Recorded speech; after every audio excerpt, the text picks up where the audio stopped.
New comic book day is tomorrow. I gotta figure out what I'm getting.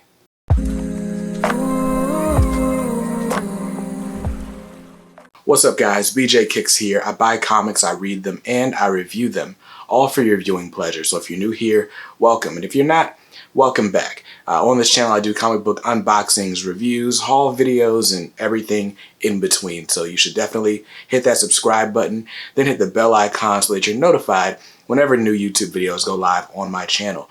We are this close to 3,000 subscribers, and when we get there I get to give away something super dope. So hope you guys have been watching all the videos lately, because I definitely, or maybe not, have hidden a giveaway in one of them. My lips are sealed. So anyway, super excited about that milestone. Thank you to everyone who's been subscribed to the channel, whether you subscribed today or you've been subscribed for months now. I appreciate it. The family's growing. But with that said, this is the latest in the series that I like to call What I'm Getting. That's where I go through the solicitations, look at all the books that are coming out. I take a look and see, okay, which ones am I definitely buying? What's on the chopping block? I may have subscribed to it and don't want to buy it anymore. And what's on the maybe list? I'll make a game day decision on. And it's been a few stacked weeks. I'm excited that this one's a little bit lighter, but I don't want to spoil anything. Let's go ahead and jump into this list. I always like to start with the book that I am most excited for. And when I hit the shop tomorrow, the book I am most excited to grab is X-Men #2. X-Men by Jerry Dugan with artwork by Pepe Larraz. So I'm behind on my Hickman era X-Men. The last issue I read was number 19. So there's about 4 issues, including the giant size and everything, that I needed to read. I decided to skip them and jump straight into X-Men #1. I know the planet-sized X-Men and a bunch of other stuff like is super necessary for what's going on, but I skipped it anyway. And man, I loved X-Men #1. It's action-packed, the stakes were high, the X-Men are not on Krakoa anymore where it felt like nothing mattered because, you know, if somebody dies, they're gonna just resurrect them. You know, but we still have the resurrection protocols, we still have all that, but the X-Men just feel like they matter again. I love this new team. I love how action-packed the book was. I love the threat that we got introduced to in the last pages of that issue. And I'm excited to see where it goes. I'm excited to see how does the rest of the Marvel Universe really feel about the X-Men now that they've formed this separatist society. So that's anyway. I'm really excited about this new phase in the X-Men development under Hickman. He's still the head of X, even though he's not physically writing the title. And I can't wait for Inferno, that event he's got coming later this year. But anyway, X-Men #2, it's got a cover price of $3.99, and I'm just getting cover A. Next up, since we're talking about Marvel Comics, the next book on my list is Sinister War #2. Sinister War, the final event in Nick Spencer's Spider-Man run that has been so up and down, and mostly down, and just kind of boring, and this is not a good sell, is it? Anyway, Nick Spencer's run on Spider-Man is ending with issue 73. We just had issue 71 like last week. And with that, it's also coinciding the Sinister War. It's basically every Spider-Man villain that matters is, you know, they're teaming up trying to beat Spider-Man. They're also fighting each other. It's interesting. So anyway, it's just a really fun event. Mark Bagley's doing artwork. I'm down for it. If nothing else, the covers look dope. But I just wanted to read it because I know it's going to set up this next era of Spider-Man. And I'm excited for that. A brand new, fresh jumping on point for people like me who just want a good Spider-Man story. But anyway, Sinister War #2. It's got a cover price of $4.99. I'm just getting the cover A. And the next up is a book that hit the chopping block this week. So it's a book I was gonna buy, but I decided against it. And that is Web of Spider-Man #3. So Web of Spider-Man is more of an all-ages Spider-Man book. I picked up issue 1 because it had some hype behind it, but there really just is not enough room on my pull list. There's not enough room on my to-read pile every week to take care of that book and to really read it. So I'm just going to wait till it comes out in trade. But yeah, Web of Spider-Man #3 was on the pull list. I just had to put it on the chopping block, so I'm not going to pick that up. And since I'm not picking that up, that saves me $3.99, and that's the end of my Marvel pull list. So if you're keeping score, my Marvel comics are going to cost me $9 this week. Very cool. Very good. Now, let's move on to DC. So from DC Comics this week is Batman issue 111, Batman by James Tynion. This is the final issue before we get into Fear State, the new summer event starring the Scarecrow. We had Joker War last year, and now we got Fear State. Honestly, man, I've been kind of low on Batman lately. I wasn't super feeling like the whole Magistrate, Future State, Gotham thing, right? And once Future State was over and we started getting a lot more of the Magistrate back in the main Batman titles, I was just like, whatever. I read this already. I don't care about this. But I'm very excited to get into Fear State, and eventually I'll catch up on Batman as well. Issue 111 has a cover price of $4.99, and I'm just getting the cover A.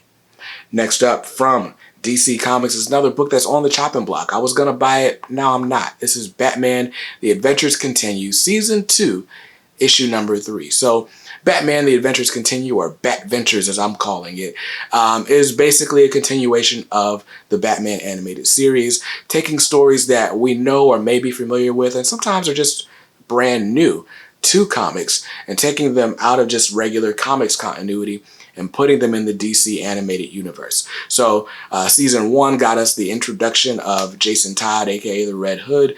That was super cool. We had Deathstroke in there. We had a lot of characters making their first animated appearances. On this cover, we've got Huntress chasing down Batgirl. So, I mean, if you're into the DC animated universe, then that's definitely something to get. I love the animated universe. Batman, the animated series, is what got me into Batman. But again, there's just too many books on my pull list. There's not enough room in my to-read pile. I didn't even finish reading season 1. So to be 3 issues behind on season 2, let's just cut our losses, and buy the trade when it comes out. So that book is going to save me $3.99. Now let's talk about books that I actually am buying. Next up is Green Lantern number 5, Green Lantern by Jeff Thorne, with art by Dexter Soy. Honestly, I've been so up and down on this series. It's either really good or really confusing, and sometimes it's both. So I'm on issue 3, and I'm not going to drop it just yet because, you know, it's 2 of my favorite characters. I love Jo Mullein from Far Sector. I love her original series that's finally wrapping up soon. But I also love Jon Stewart from his animated appearances. So I'm giving Jeff Thorne some time to work out this story. But, you know, the central power battery is dead. They got to figure out why it's dead, who killed it, and, you know, how are they going to survive without these rings. So Green Lantern number 5's got a cover price of $4.99, and I'm just getting cover A. Next up is Justice League issue 66. I won't even hold you up. I'm so behind on Brian Michael Bendis' Justice League. I'm only keeping it on the pull list because I just love team books, and I just love team books. It really just goes that far. So Justice League 66, I'm going to read it and report back to you guys shortly how I feel this whole story arc has gone. It's got a cover price of $4.99, and I'm just getting cover A. And lastly, another book that I was going to pick up, but it's on the chopping block this week, that is Swamp Thing number 6. The Swamp Thing by Ram V with artwork by Mike Perkins, by all accounts, is a great book. I picked up issue 1 really late in the game because I heard such good things about it. The covers have been really, really good, but again, I just don't have enough time. I don't have enough bandwidth to keep up with that title, and Swamp Thing is not a character that I really know much about.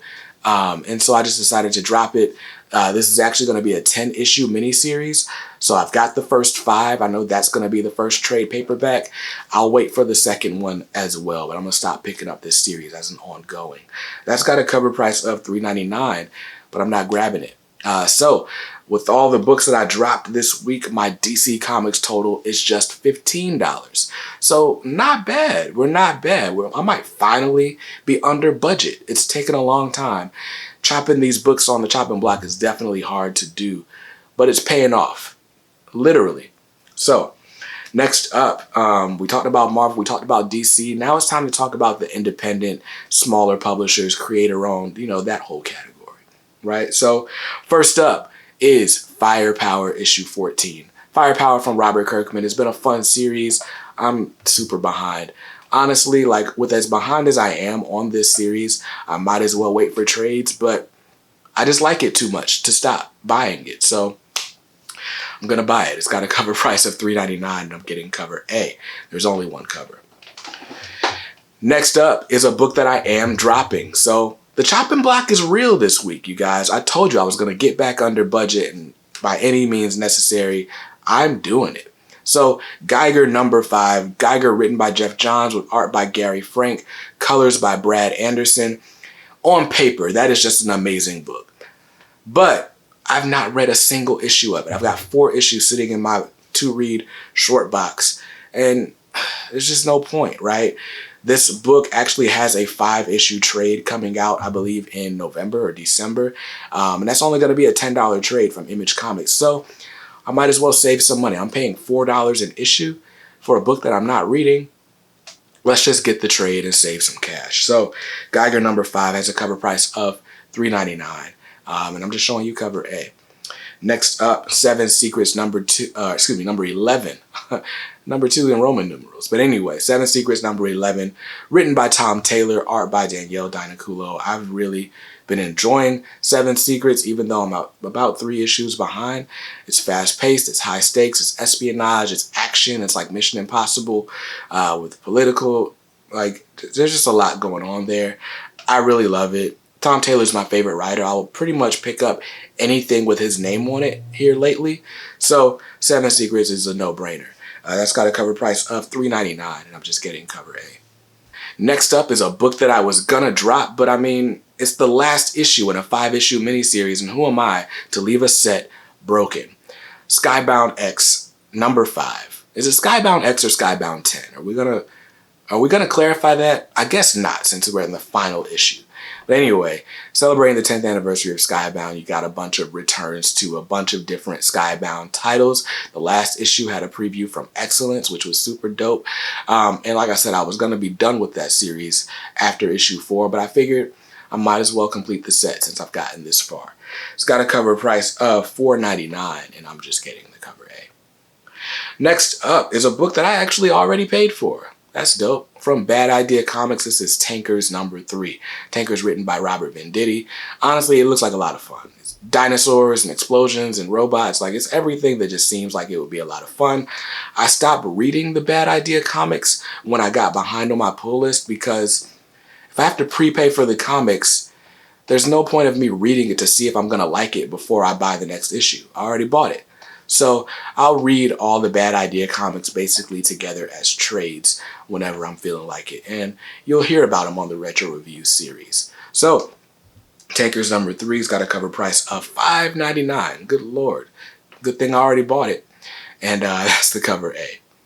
Next up, from Teenage Mutant Ninja Turtles, this is the Best of Casey Jones. This is the latest in these cool little anthology books that they've been putting out from IDW that collect some things from the Mirage days, some things from, like, you know, other publishers, and then of course the IDW series, just kind of spotlighting your favorite characters. So this one's got Casey Jones, and we're finally rounding out this series, I believe, next month with April O'Neil, and then I'll probably read them after that.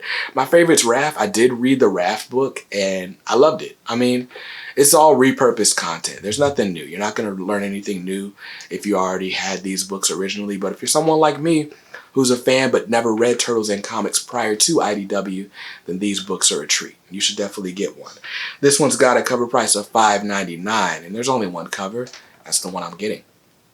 And lastly, rounding out my indie creator-owned small publisher pull list is from Skybound, The Walking Dead Deluxe, issue #20. So The Walking Dead Deluxe, you already know the deal. It's getting cardstock covers by David Finch. You're getting creator commentary and all, you know, it's director's cuts of each issue, basically. And top it all off, it's all printed in color.